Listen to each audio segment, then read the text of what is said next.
Good morning, students. BCom Sem 5 English chapter number 3 Why India's Mars mission is so cheap and thrilling. આ જે chapter છે એ તમામ ભારતીયો માટે એક ગૌરવપૂર્ણ દિવસ એટલે કે 24 સપ્ટેમ્બર 2014ના દિવસે ઇસરો સ્પેસ એજન્સી દ્વારા બહુ સફળતાપૂર્વક માર્સ મિશન જે કમ્પ્લીટ કરવામાં આવ્યું હતું એના ઉપરનું આખું લેસન છે. આ લેસન સ્ટાર્ટ કરતા પહેલા ઇસરો શું છે, કઈ રીતે એ વર્ક કરે છે, પ્લસ આ જે ઇન્ડિયાનું માર્સ મિશન છે એ કઈ રીતે કમ્પ્લીટ થયું હતું, આ બે કોન્સેપ્ટના વિડીયોઝ જોઈ લઈએ. भारत देश एक विकासशील देश है, यह बात आप सब जानते ही हैं. धीरे धीरे भारत देश बहुत प्रगति कर रहा है और दूसरे देशों में भी अपना मान बढ़ा रहा है. ऐसे में विज्ञान ने भी भारत देश में बहुत अधिक प्रगति की है. इसमें सबसे अधिक महत्वपूर्ण योगदान इसरो का होता है. आज के समय में विज्ञान से जुड़ी या फिर अंतरिक्ष से जुड़ी कोई भी वार्ता होती है तो इसरो का नाम टीवी और अखबारों पर आने लगता है. ऐसे में सबसे बड़ा सवाल यह उठता है कि इसरो है क्या और क्या है इसका पूरा नाम. तो चलिए आज हम आपको इन सवालों का जवाब विस्तारपूर्वक देने वाले हैं. इसरो क्या है? What is ISRO? भारतीय विज्ञान की सबसे बड़ी जीत इसरो, जिसका संक्षिप्त रूप में अर्थ भारतीय अंतरिक्ष अनुसंधान संगठन है. इसरो भारत की सबसे बड़ी स्पेस एजेंसी है जो राष्ट्रीय अंतरिक्ष संसाधनों की देखरेख और उनके रखरखाव का ध्यान रखती है. साथ ही नई नई और बड़ी खोज से भारत का नाम देश में ही नहीं बल्कि विदेशों में भी रोशन करती आई है. यदि बात करें इसरो के मुख्य कार्यालय की तो वह बेंगलोर में स्थित है, जिसका पूरा विभाग भारतीय सरकार के निर्देशानुसार काम करता है और स्पेस सेंटर में होने वाले प्रत्येक कार्य की रिपोर्ट सीधे प्रधानमंत्री जी को पहुंचती है. इसरो की स्थापना किसने की? Who is the founder of ISRO? Bharat का सबसे बड़ा स्पेस सेंटर जो कि कर्नाटक राज्य की राजधानी बेंगलुरु में स्थित है, यह एक ऐसा स्थान है जिसने भारत को गर्व महसूस कराने में अपनी पूरी मेहनत लगा दी है. इसका निर्माण 15 अगस्त सन 1989 में किया गया था. इसरो की स्थापना करने वाले व्यक्ति जिन्हें इसरो के पिता के रूप में माना जाता है, उनका नाम विक्रम अम्बालाल साराभाई है. इस अंतरिक्ष अनुसंधान संगठन की नींव रखने वाले मुख्य व्यक्ति विक्रम साराभाई ही थे. आज के समय में यदि अनुमान लगाया जाए तो लगभग 17,000 व्यक्ति इस अंतरिक्ष अनुसंधान में कार्यरत हैं. सबसे अचंभित कर देने वाली बात तो यह है कि वे सभी वैज्ञानिक अपने परिवार से दूर रहते हैं और उन्होंने अपना अमूल्य जीवन इसरो को समर्पित कर दिया है. इस अनुसंधान द्वारा कई सारे भारतीय अंतरिक्ष कार्यक्रम किए गए, जिनकी शुरुआत सन 1962 में हुई थी. भारतीय अंतरिक्ष अनुसंधान ने पूरे देश में अपनी एक ऐसी छाप छोड़ी है कि यदि उनके द्वारा किए गए खर्चों का आकलन किया जाए तो वह इसरो द्वारा खर्च किए जाने वाले आंकड़ों से काफ़ी हद तक कम है. यहाँ तक कि सबसे अधिक सैटेलाइट भारत के इस अनुसंधान द्वारा ही छोड़े गए हैं. ऐसा रिकॉर्ड ऐतिहासिक तौर पर दर्ज किया जा चुका है. इसरो का इतिहास. भारतीय अंतरिक्ष अनुसंधान आज जिस मुकाम पर है, इसके पीछे एक गहरा इतिहास छुपा हुआ है. भारतीय अंतरिक्ष अनुसंधान की इस सफलता का राज इसके पीछे छुपी हुई कड़ी मेहनत और देश के प्रति समर्पित होने वाले व्यक्ति हैं, जिन्होंने आज इसरो का नाम पूरे विश्व में सबसे ऊपर लाकर खड़ा कर दिया है. इसरो एक ऐसा नाम है जिसकी शुरुआत सन 1920 के दशक में ही हो गई थी, जब वैज्ञानिक एस.के. मित्रा ने कोलकाता शहर में भूमि आधारित रेडियो प्रणाली को लागू करने के लिए और आयन मंडल की ध्वनि के लिए कई सारे प्रयोग किए थे. बाद में देश के कुछ और जाने माने वैज्ञानिक भी वैज्ञानिक सिद्धांतों के निर्माण के लिए आगे आए, जिनमें से सी.वी. रमन और मेघनाथ सहाय मुख्य थे. इन दोनों का भी वैज्ञानिक सिद्धांतों को पूर्ण करने में महत्वपूर्ण योगदान था. सन 1945 के दशक में दो महान वैज्ञानिक जिन्होंने सबसे पहले अपनी सोच और समझ से इसरो के विकास में महत्वपूर्ण योगदान दिया, उन दोनों वैज्ञानिकों का नाम होमी भाभा और विक्रम साराभाई था। उन्होंने कई सारे प्रयोग करके अंतरिक्ष अनुसंधानों का निर्माण किया, जिसमें सबसे पहले उन्होंने कॉस्मिक किरणों का अध्ययन किया। बाद में उन्होंने वायु परीक्षण, कोलार खानों में गहने भूमिगत प्रयोग और ऊपरी वायुमंडल का संपूर्ण अध्ययन करके एक मुख्य अध्ययन अनुसंधान प्रयोगशाला और कुछ विद्यालयों एवं स्वतंत्र संस्थानों का निर्माण किया। इसरो के विकास में विक्रम साराभाई का अपना महत्वपूर्ण योगदान रहा और अधिक विकास के लिए उन्होंने आवश्यक दिशा निर्देशों के साथ इसरो को एक महत्वपूर्ण स्थान दिया।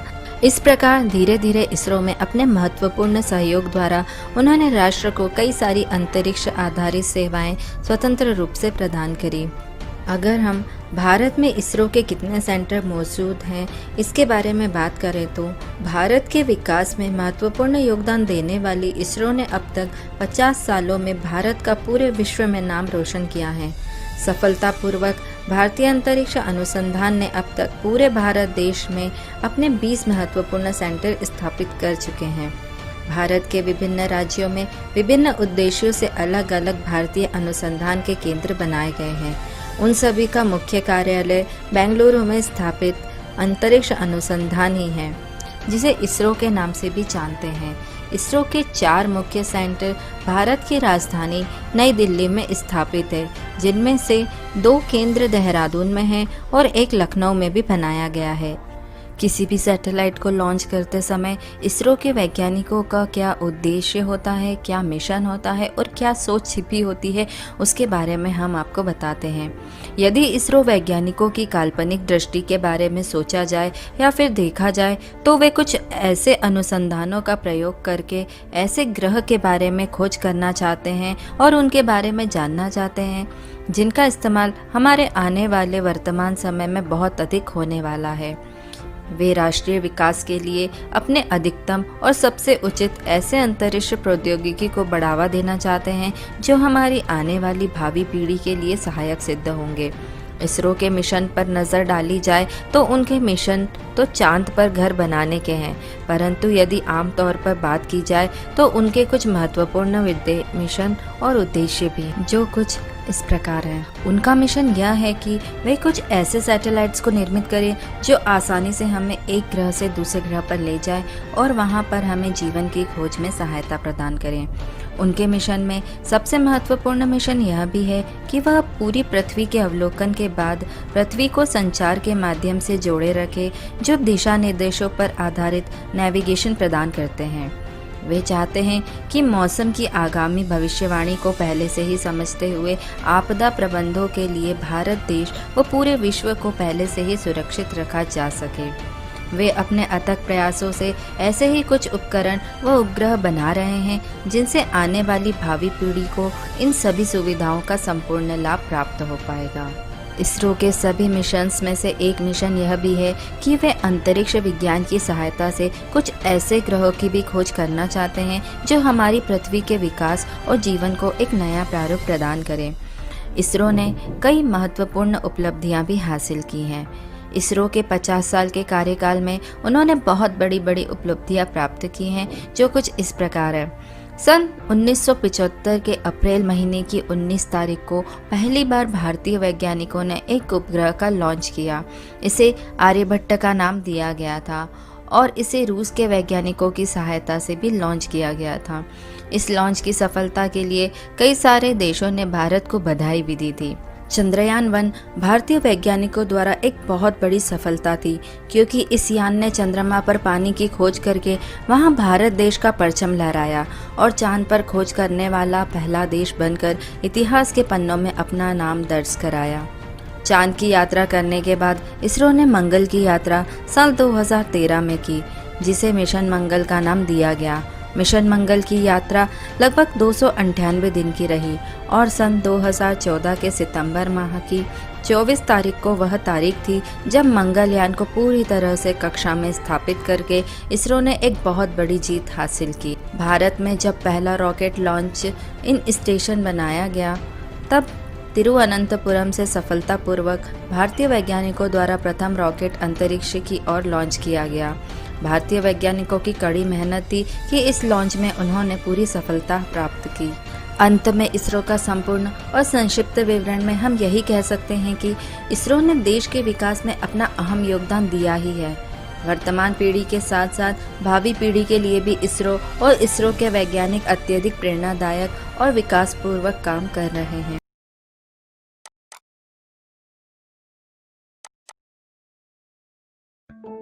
नासा और ईएसए जैसी बड़ी स्पेस एजेंसीज के मुकाबले काफी कम बजट एलोकेशन के बावजूद पिछले कुछ वर्षों में भारत का राष्ट्रीय अंतरिक्ष संस्थान इसरो स्पेस एक्सप्लोरेशन तथा स्पेस टेक्नोलॉजीज के क्षेत्र में अपनी एक अलग पहचान बनाने में सफल रहा है। चाहे बात अपने पहले ही अटेम्प्ट में एक स्पेस क्राफ्ट को मंगल ग्रह तक भेजने की हो या फिर एक ही साथ 104 सैटेलाइट्स को सफलतापूर्वक लॉन्च करने की, इसने वो कर दिखाया जो इससे पहले तक दुनिया की कोई और स्पेस एजेंसी नहीं कर सकी थी। जो बात इसरो को नासा तथा ईएसए जैसी दुनिया की अन्य स्पेस एजेंसी से अलग बनाती है वो है इसकी कम लागत में स्पेस एक्सप्लोरेशन को अंजाम देने की क्षमता। आमतौर पर स्पेस एक्सप्लोरेशन को एक कॉस्टली अफेयर माना जाता है क्योंकि किसी भी स्पेस एक्सप्लोरेशन प्रोजेक्ट को अंजाम देने में काफी पैसे खर्च होते हैं। यही कारण है कि आपको बहुत ज्यादा स्पेस प्रोजेक्ट्स के बारे में सुनने को नहीं मिलता। पर पिछले कुछ सालों में इसरो ने पूरी दुनिया को ये दिखाया कि कैसे कम बजट में भी स्पेस प्रोजेक्ट्स को सफलतापूर्वक अंजाम दिया जा सकता है। यूं तो इसरो के लगभग सभी प्रोजेक्ट्स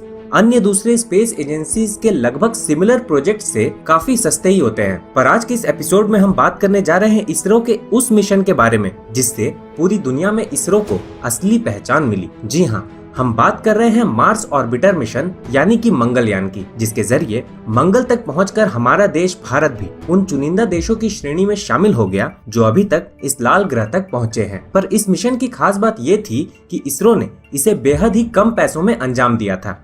ये कितना सस्ता था इसका अंदाजा आप केवल इस बात से ही लगा सकते हैं कि इस मिशन की कुल लागत थी मात्र $74 मिलियन, जबकि लगभग उसी समय मंगल पर ही जाने के लिए नासा द्वारा छोड़े गए मेवन स्पेसक्राफ्ट की लागत थी कुल $672 मिलियन। हॉलीवुड की ग्रेविटी जैसी फिल्मों की लागत भी $100 मिलियन से कहीं ज्यादा होती है। ऐसे में इससे भी कम लागत में एक स्पेसक्राफ्ट को मंगल ग्रह पर भेज देना इसरो की एक बेहद ही बड़ी उपलब्धि थी। पर सवाल ये उठता है कि इसरो ने आखिर ये किया कैसे, यानी कि नासा के मेवन मिशन से कम लागत तथा उसमें इस्तेमाल किए गए तकनीकों से इंफीरियर तकनीक होने के बावजूद आखिर इसरो अपने मिशन को इतने सस्ते में अंजाम देने में किस तरह से सफल रहा। आज की इस एपिसोड में हम इन्हीं सवालों के जवाब देंगे और जानेंगे कि हमारा मंगलयान आखिर मंगल ग्रह तक पहुंचा कैसे। तो चलिए शुरू करते हैं आज का यह एपिसोड।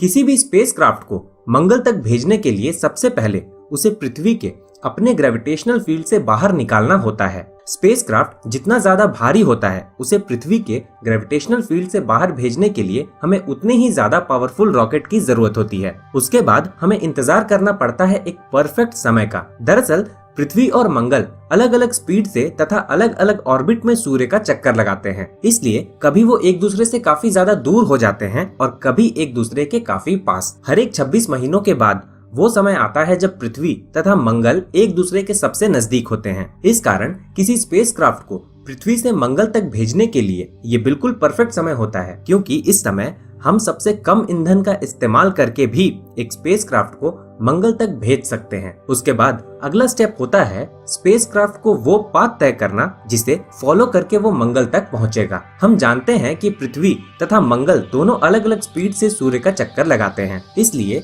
लॉन्च करते समय हम अपने स्पेसक्राफ्ट का टारगेट पोजीशन मंगल के उस समय के पोजीशन को नहीं रखते, बल्कि उसके उस पोजीशन को रखते हैं जहां वो महीनों के बाद होगा। इस खास तरह के ऑर्बिट को होम एंड ट्रांसफर ऑर्बिट कहा जाता है। ऐसा क्यों करते हैं?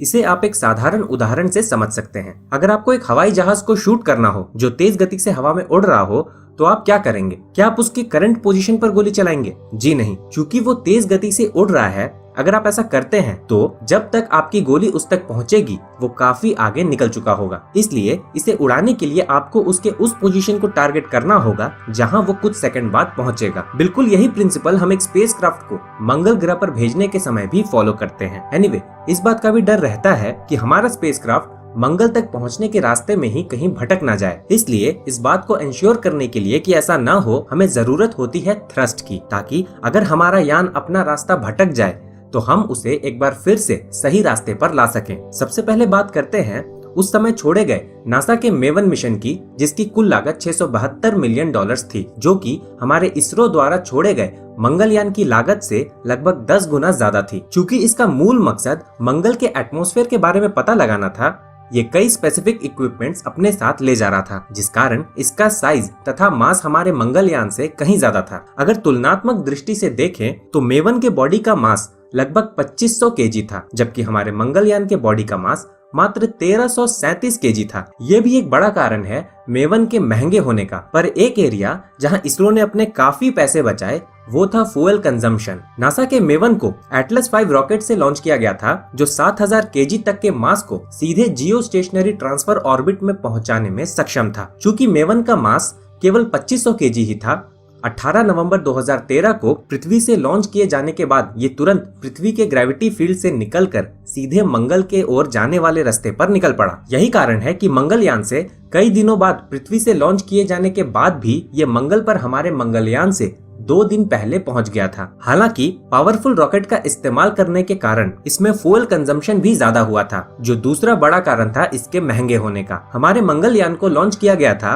PSLV C-25 रॉकेट से, जो केवल 1300 केजी मास को ही सीधे जियो स्टेशनरी ट्रांसफर ऑर्बिट में पहुंचाने में सक्षम था। चूंकि मंगलयान का मास इससे कहीं ज्यादा यानी कि 1337 केजी था, नासा की तरह हम इसे सीधे ट्रांस मार्स ट्रैजेक्टरी में नहीं भेज सकते थे। इसलिए ये तय हुआ कि सबसे पहले मंगलयान को पृथ्वी के ऑर्बिट में भेजा जाएगा और उसके बाद मल्टी स्टेप ट्रांजिशन के जरिए इस ऑर्बिट को लगातार बढ़ाया जाएगा और अंत में इसे मंगल के रास्ते पर भेज दिया जाएगा। आइए देखते हैं ये सब कैसे किया गया। PSLV C-25 रॉकेट में 4 स्टेजेस में सॉलिड और लिक्विड के अल्टरनेट प्रोपल्शन सिस्टम का इस्तेमाल किया गया था। सॉलिड और लिक्विड फ्यूल में अंतर ये था कि सॉलिड फ्यूल को एक बार अगर इग्नाइट कर दिया तो इसे कंट्रोल नहीं किया जा सकता था, यानी कि ना तो इंजन को रेगुलेट किया जा सकता था और न ही इसे बंद किया जा सकता था। पर लिक्विड फ्यूल के साथ ऐसा नहीं था, यानी कि इसे रेगुलेट भी किया जा सकता था और जरूरत के हिसाब से इंजन को बंद या चालू भी किया जा सकता था।